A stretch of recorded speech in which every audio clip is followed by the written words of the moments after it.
ভুল ধারণা নম্বর 5। ভাত, রুটি বা চিনির মতো কার্বোহাইড্রেট খেলে আপনি এমনিতেই মোটা হয়ে যাবেন।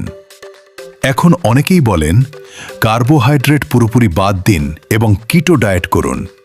কিন্তু সব কার্বোহাইড্রেটই খারাপ নয়। গোটা শস্য, শাকসবজি, ফল এবং ডাল থেকে পাওয়া জটিল কার্বোহাইড্রেট আপনাকে প্রয়োজনীয় শক্তি, ফাইবার এবং গুরুত্বপূর্ণ ভিটামিন সরবরাহ করে। সমস্যা তখনই হয় যখন আপনি খুব বেশি পরিমাণে সরল কার্বোহাইড্রেট খান, যেমন চিনিযুক্ত পানীয়, প্রচুর পরিমাণে সাদা ভাত এবং প্রক্রিয়াজাত খাবার।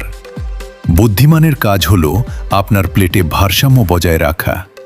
প্লেটের অর্ধেকটা শাকসবজি দিয়ে ভরুন, ভালো প্রোটিন যোগ করুন এবং পরিমিত পরিমাণে জটিল কার্বোহাইড্রেট রাখুন।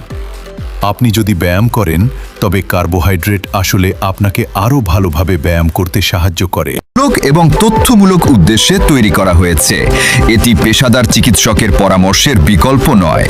আপনার খাদ্যাভ্যাস বা জীবনযাত্রায় কোনো পরিবর্তন আনার আগে সর্বদা আপনার ডাক্তার বা একজন যোগ্য স্বাস্থ্যসেবা বিশেষজ্ঞের সাথে পরামর্শ করুন।